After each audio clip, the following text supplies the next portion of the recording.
two impulses over here. My Yamaha over there. We have Sunny over here. Hello. So Sunny, this red bike is yours, obviously. Yes. So you have done a certain amount of modifications. So if you can just explain what exactly have you done? Yeah, there's been a lot of stuff that has been changed on this bike, except the body panels, as you can see. And yeah, starting up front, we have this replica Chinese Husqvarna headlight, the replica Mudguard from a Husqvarna again. Then the rims from the new Xpulse, the 21 front and the 18 rear, along with these Ralco Knobby tires, which are just the option that we have nowadays if you're looking for an economical set. And you mentioned economical. How economical are the Ralco sets? these, I believe, they cost around less than 6,500 along with the tire and tube. Yes. A pair. Yes. Okay. So yeah, and they are sort of okay on the road as well. Now I've got the hang of it, so I can ride it on the road. So how many kilometers have you ridden this tire? Because I can see. I don't know, but this has been on my bike now for about 2 years. So I don't ride like tour a lot.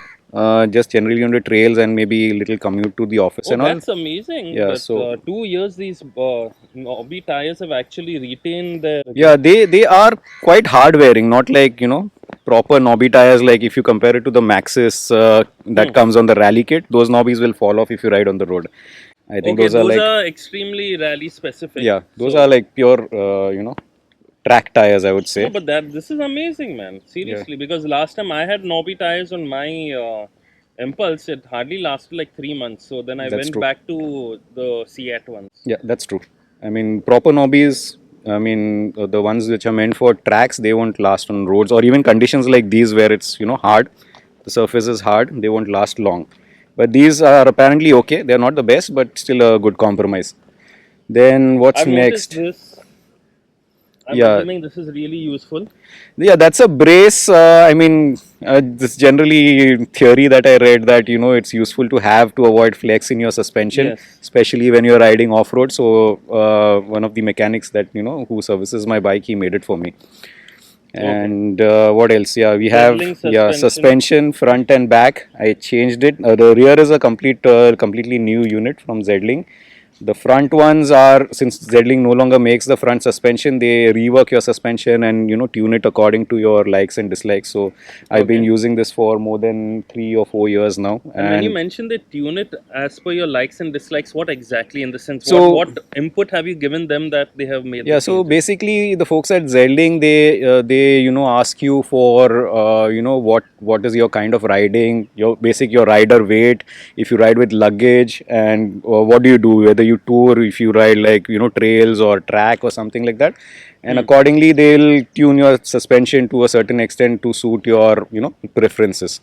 Okay. So yeah, I find them like very, very nice actually. I mean, it's a worthy upgrade, although it was quite expensive during its time. It is still expensive.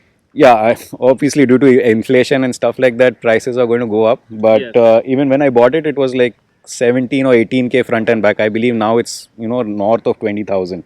22, 24. Yeah. I just did a Zedling maybe review, and that guy, Hamara Gautam, he really loved the suspension. So he was like, So yeah, it's an expensive ordeal. It's 21,000 or 22,000 rupees for the entire set. That includes your rear monoshock.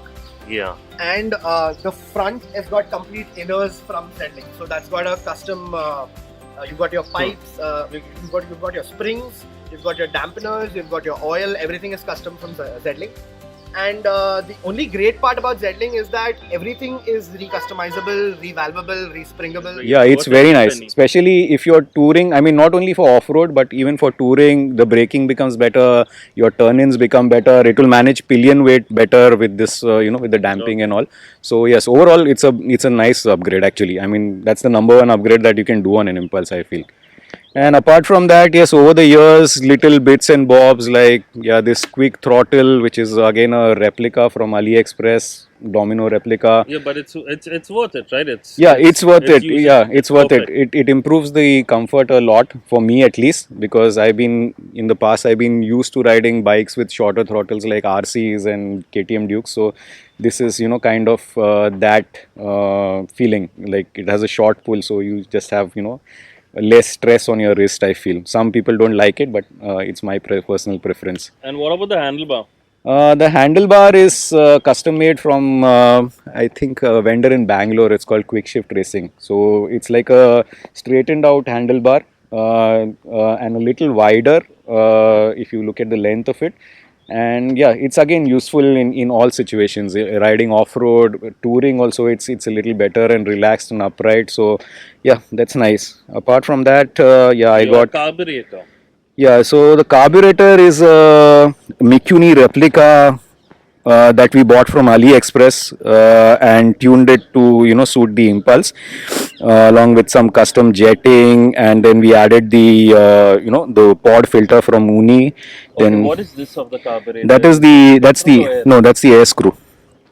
Looks really good. And how old is this carburetor? This is close to 3.5, 4 years old now. I've never had problems with it once we tuned it. So I had like few good friends and a nice mechanic who actually helped me set it up, because this is like totally black magic for me. And one of my friends, Vikar, he suggested me you buy this carburetor and then we'll tune it up.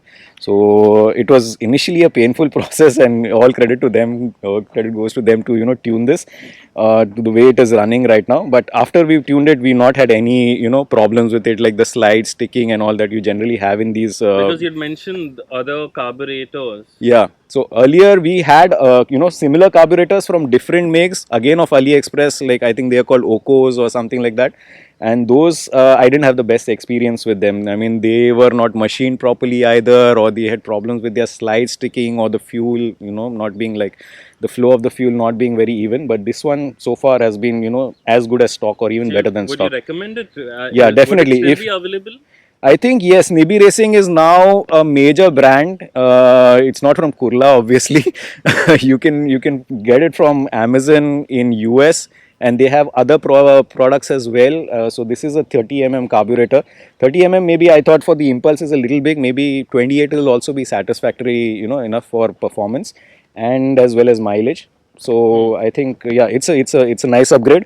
The only problem is like you have to put a pod filter on it, which is a restriction when you cross water. Or excessive rains and stuff like that. What we have done is on this off-road trip of ours, we have crossed water, and I can feel your pod wet. Yeah. So, but I mean, it's not much of an issue, at least. Yeah, so it was not much of a water crossing. It's just water. It's just a splash. It was not submerged. Splash. So if I submerge it, I've had the experience that the pod doesn't work well. You have to take it out and dry it. Okay. So that is. But with muck, it works well. But obviously, any filter if submerged in water is not going to work.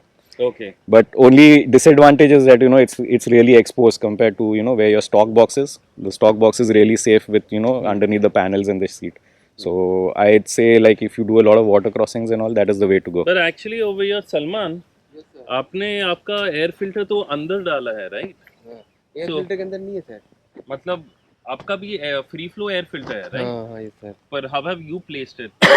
मतलब पानी तो गया नहीं है ना इसके अंदर? नहीं अब तक नहीं. So his must be underneath the seat at the stock position. Salman, आपका एयर फिल्टर दिखाई ना आपने कैसे किया है. So there is a way out of this situation where if you want a free flow air filter. ये देखो sir इसके अंदर है. Okay. मालूम है. So his air filter is slightly inside, which kind of protects it from water to a certain extent, or at least splashes of water. So then this kind of takes care of the air filter issue. Yes sir. Acha, back to Sunny now. That's it. And from the engine, I think I seized the engine once, so the next option was to go a size up. So we ordered a big bore from, I think it was NMW Racing. So there's a big bore from NMW What's Racing. the big bore size? It's 63.5, I believe, so close to 190, 200 cc, I think that translates to. Then there is a high lift cam and CDI, all from NMW in that bike. And as well as the free flow air exhaust. Yes, that's a custom air exhaust, which is like basically straight through, very noisy, but saves a lot of weight. Is this custom right from here? Yes, the header, everything is custom. It's a custom header and a custom pipe. It's very loud and maybe irritating to fellow commuters, but Yeah. that's just one sin maybe I'm allowed in this Okay, world. so overall, how much do you think you might have spent on your bike? I've lost track of it actually. I know. So I'm in the same I don't know. I think the most expensive item was the suspension. Obviously, the carb was around maybe 3 or 4K at that time, and plus the wheels, etc. I think a rough estimate maybe at least 40K, maybe if you just keep on adding stuff. Easy. Yeah, easily. Okay, and the small things like these. These are what, KTM? No, these are again foot pegs that I bought from a friend in Borivali. You can find it on Amazon. He's called Brian Narona, Sprocket Scientist. You can get foot pegs, you can get tapered roller bearings from him, and these have lasted very nicely for me. Although now the edge on it is on the teeth is like dulled a little bit. That's good for my shoes. Yeah, that's good for regular commuting now, because earlier, I mean, they were like really sharp things. How much did you get this from? I don't recall. Maybe 2,200. These are the cast ones, but I've been lucky to not break these. But you will get stainless steel items as well if you're obviously at a higher cost, but a little bomb proof. And how many kilometers ridden on your Impulse so far? I think I've I've changed my speedometer once, so I don't have a recollection. But on the new speedometer in the last 3 years, it's been more than 12,000 kilometers. So yeah, quite a bit. And it's a 7-year-old bike. No, it's a 2012, so edging 10 years almost, 10 I think years. now. So I bought it used in around 2014, and basically I just got the bug of modifying it and making it a little better for all types of riding. Yeah, any that's it. auto enthusiast would want to do that. They would just want to change the bike a bit to personalize it as per their taste. Yes, and also because I found like stock components, like the really important stock components like the cone set and all, they were like not very good quality on the bike. Set, Yeah, even the handlebar I managed to change. Like I think that's the most things that I've changed on the handlebar. Like I've lost count of how many times I've gone through handlebars and cone sets. But this one seems to be holding up well now, and the cone sets like tapered roller bearings, surely they are a better deal. How expensive are they? Again, 1,000 rupees. I just changed it. Salman just changed it for me like few days ago. I bought it for 1,000 rupees online. So you will get like different bearings from 1,000 to 1,200. That's the ballpark figure, I think, now what you pay for an impulse bearing. Perfect. Yeah, that's it. I think we've covered it. Yeah. Okay, Sunny, thanks for coming on my channel. Welcome, buddy. I think we should cover Salman's bike sometime in the future. Till now, thanks for watching, guys, and I'll see you in my next video.